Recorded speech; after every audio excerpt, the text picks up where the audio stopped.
आज हम आप लोगों को विष्णु पुराण की भारत आदि 9 खंडों का वर्णन के अंतर्गत भारत भूमि की विस्तार एवं जनमानस की यथास्थिति का वर्णन जो हमारे विष्णु पुराण में वर्णित है, वह कथा आपको सुनाने का प्रयास कर रहा हूँ। भारत भूमि की महत्व हमारे पुराणों में बहुत ही महत्वपूर्ण है, क्योंकि भारतवर्ष के लोग कैसे हैं इसकी वर्णन आप सुनिए। श्री पराशर जी ऋषि जो है मैत्री ऋषि को कह रहे हैं कि हे ऋषिवर, समुद्र के उत्तर में तथा हिमालय पर्वत की दक्षिण की ओर स्थित देश जो है वह भारतवर्ष के नाम से विख्यात है।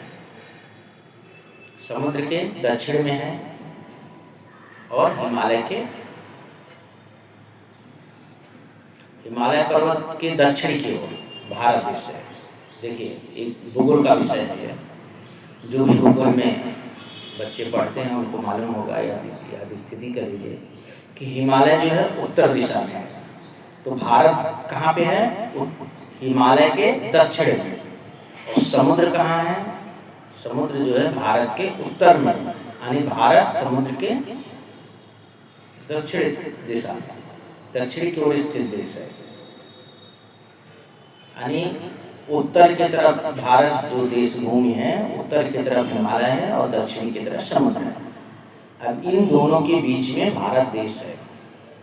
भारत देश का जो पृष्ठभूमि है 9000 योजन भूमि पर विस्तृत है।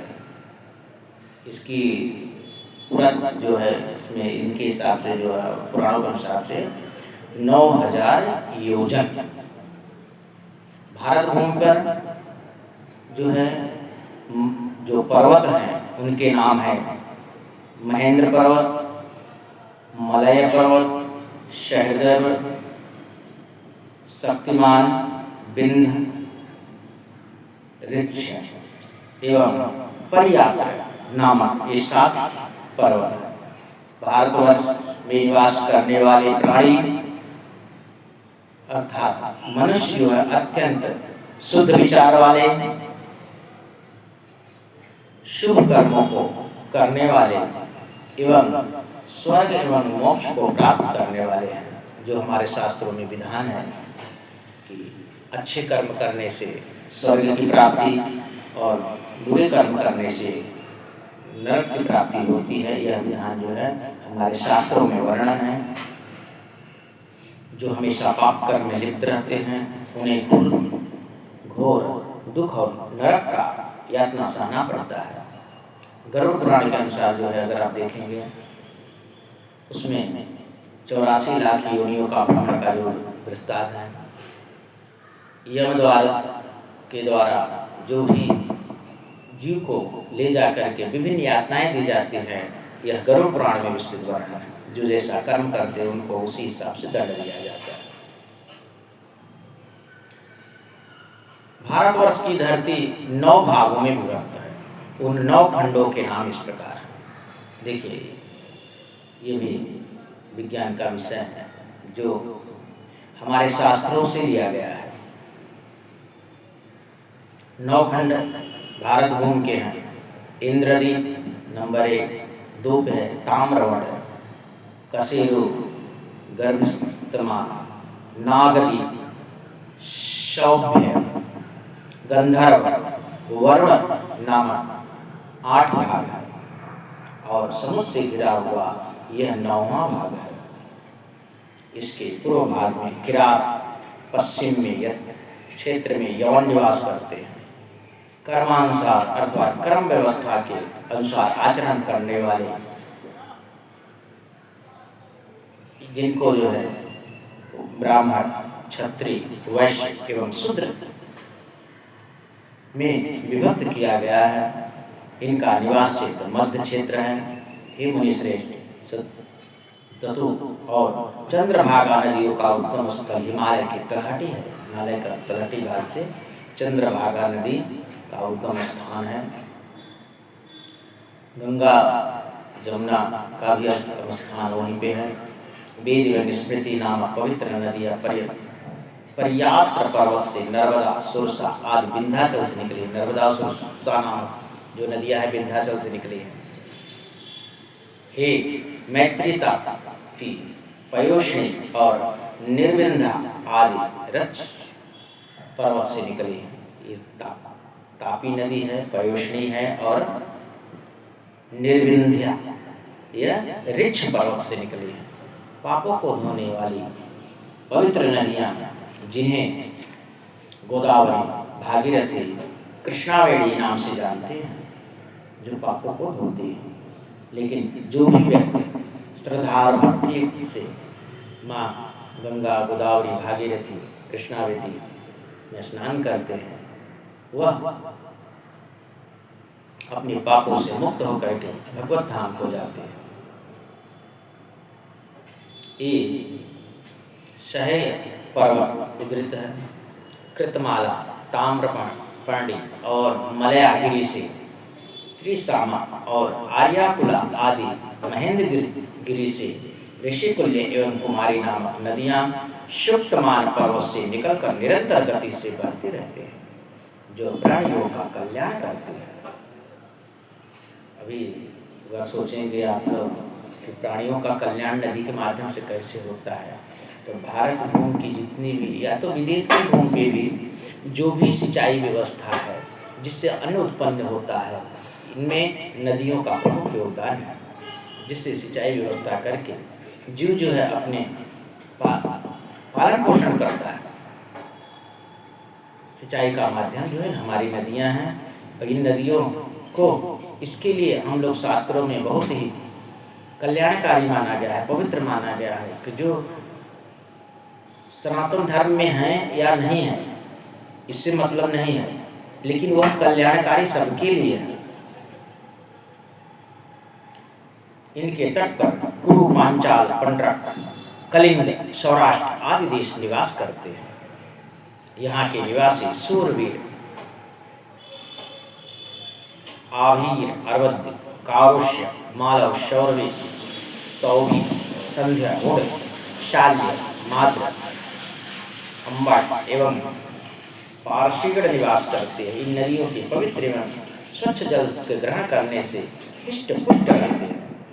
आज भी देखिए वैज्ञानिकों ने खोज किया है कि जो गंगा जल की नदी है, जो गंगा नदी है जो गंगोत्री से निकली हैं और पश्चिम बंगाल की खाड़ी में जो है उनका विलय हुआ है। जल का नदी जो मतलब पतित पावनी गंगा जी है, उनके नदी का जो जल है वह जल जो है बैक्टीरिया मुक्त है, अर्थात वह जल जो है बहुत ही शुद्ध और पोषण युक्त है।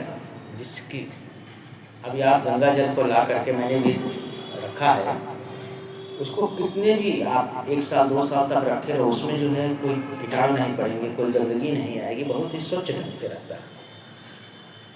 यह जल जो है स्वास्थ्य के लिए हितकारी है, इसलिए इन नदियों को हम नदी नहीं मानते, वह माता के समान मानते हैं और उनका हम पूजन करते हैं।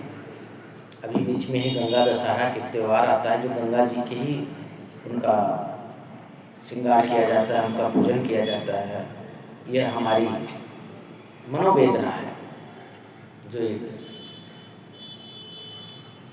धर्म के अनुसार जो है अपना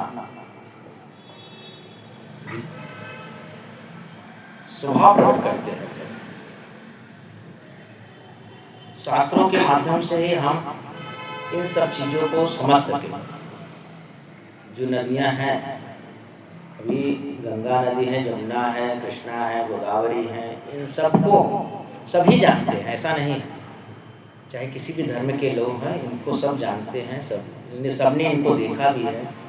लेकिन केवल सनातन धर्म में और हमारे हिंदू धर्म के जो लोग हैं, वही इन नदियों का पूजन करते हैं, पाठ करते हैं। यहाँ तक तो लोग जो है भारत माता को माता कहने से भी लोग इनकार कर रहे हैं। लेकिन हम माता क्यों कहते हैं, इस पर कभी विचार नहीं किया किसी ने।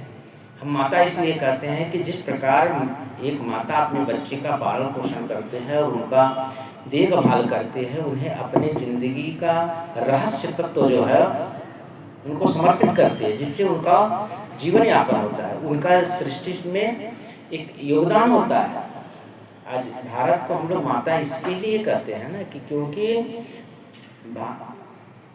उनसे जो भी धरातल पे अन्न उत्पन्न होते हैं वह हम खा करके अपना पालन पोषण करते हैं। नदी के द्वारा जो जल प्राप्त होते हैं, कुएं के द्वारा, नलकूपों के द्वारा धरती को वेद करके जो है उनके अंदर से जल निकाल करके हम जीवन कल्याण के लिए पालन पोषण करते हैं। इस कारण से जब किसी जीव का एक दूसरे जीव पे आश्रित होकर के निर्वहन होना और वह उनके लिए जीवनदायिनी बनना, वह एक माता के समान हो जाता है। हमारे यहाँ तो जो हम लोग जो हमारे किसी भी भाई को देखिए, अगर किसकी माता जी इस संसार में अगर नहीं है, बचपन में ही, तो उनके कोई जो सगे संबंधी रिलेशन में अगर किसी ने उनका पालन पोषण किया है तो वो भी माता का ही धर्म निभाया है। इसलिए हमारे प्रभु कृष्ण भगवान जी देवकी वासुदेव के अलावा भी उनके जसोदा के यहाँ जब उनका पालन पोषण हुआ तो उन्हें भी वह माता के समान ही मानते थे। केवल जन्म देने मात्रा तो माता है ही है, लेकिन जिन्होंने पालन पोषण किया, जिन्होंने इतना बड़ा किया, उनका जो कर्तव्य होता है, जिन्होंने माँ का पूरा धर्म का निर्वहन किया, भगवान वासुदेव ने भी उनके साथ माता का ही होने का और अपने पुत्र धर्म का पालन किया है। हमने अपने हमारे ऊपर हमारे से संबंधित जितने भी लोग हैं, जो हमारे साथ जैसे व्यवहार किए हैं, उस व्यवहार के अनुसार हम उनको माता पिता पुत्र भाई बंधु के दर्जा दे करके, ऐसा व्यवहार करके उनको उचित सम्मान देना, यह हमारी पृष्ठभूमि है। भारत देश में 4 युग हुए। इस देश की पावन धरती पर मुनिजन तप एवं ध्यान करते हैं, यज्ञ दान आदि करने के आदर पूर्वक यज्ञ दान करते हैं। यज्ञ पुरुष भगवान विष्णु का यज्ञों द्वारा एवं अन्य कई तरह से उपासना करते हैं। यह हमारे जो धर्म की विधि है, पुराणों द्वारा, वेदों द्वारा, यहाँ के लोग ही इनका अध्ययन करते हैं, उनके मार्ग पे चलते हैं और इस मार्ग पे चलते हुए भी वह पूरे विश्व के, इस धरती के समस्त लोगों को अपना कुटुंब समझते हैं। कुटुंब परिवार, परिवार के सदस्य। एक श्लोक है कि अयम निजः परो वेति गणनाम लघु चेतसाम उदार चरितानाम तो वसुधैवम कुटुंबकम। पूरे विश्व जो है वह हमारी कुटुंब है, परिवार है। भाई यही विचारधारा की वजह से तो सनातन धर्म जो है, अब माने या ना माने वो अलग बात है, लेकिन सबसे ऊपर क्यों है? क्योंकि हमने सबको अपना कुटुंब माना है। चाहे देश के कोने कोने में, धरती के किसी भी कोने में लोग जहाँ रहते हों, चाहे जिस देश के वासी हों, चाहे जिस धर्म के मानने वाले हों, चाहे जिस जाति के जन्म मानने वाले हों, हमसे उससे फर्क नहीं है। हम उनको एक समान भाव देखते हैं। यही हमारी उदारता है। भगवान इस कथा में बताते हैं कि भारत देश को सर्वश्रेष्ठ कहा गया है, क्योंकि सहस्त्रों हजारों जन्म लेने के पश्चात जब प्राणी का भाग्य उदय होता है, तब वह उनका जन्म भारत की इस धरती पर होता है। देवगण इस धरती पर जन्म लेने के लिए तरसते हैं। वे मनुष्य अत्यधिक भाग्यशाली हैं जो भारतवर्ष में जन्म पाकर विचरण करते हैं। उनके भाग्य की जितनी भी सराहना की जाए वह कम है। यह जो है पराशर जी कह रहे हैं। सोचिए, ये ऋषि हैं। अच्छा, अब लोग बोलेंगे कि हम भाई अमेरिका में जन्म लिए, इंग्लैंड में जन्म लिए, तो क्या हम भाग्यशाली नहीं हैं? हम तो बहुत अच्छे से नहा खा रहे हैं। आप नहा खा रहे हो, आप अच्छे से सगुन से हो, भौतिक जीवन में आप लिप्त हो, वो अलग बात है। लेकिन आप इस धरती पर रह करके अगर सबके लिए सोच रहे हो, वसुधैव कुटुंबकम की भावना अगर रख रहे हो, सबके समान भाव रख रहे हो, तब आपके अंदर महानता है। और यह धर्म हमारा केवल सनातन धर्म ही सिखाता है कि परोपकार से बढ़कर कोई भी धर्म नहीं। अष्टादश, व्यास जी ने लिखा है कि अष्टादशे पुराणेषु व्यासस्य वचनं द्वयं परोपकाराय पुण्याय पापाय परपीडनम। दूसरों की जहाँ तक भलाई करो, दूसरों की बुराई न करो, इससे बड़ा कोई धर्म और इससे बड़ा कोई अधर्म भी नहीं है। इसी कथन के साथ कथा को मैं विश्राम देता हूँ। जय जय श्री कृष्ण, राधे राधे। जय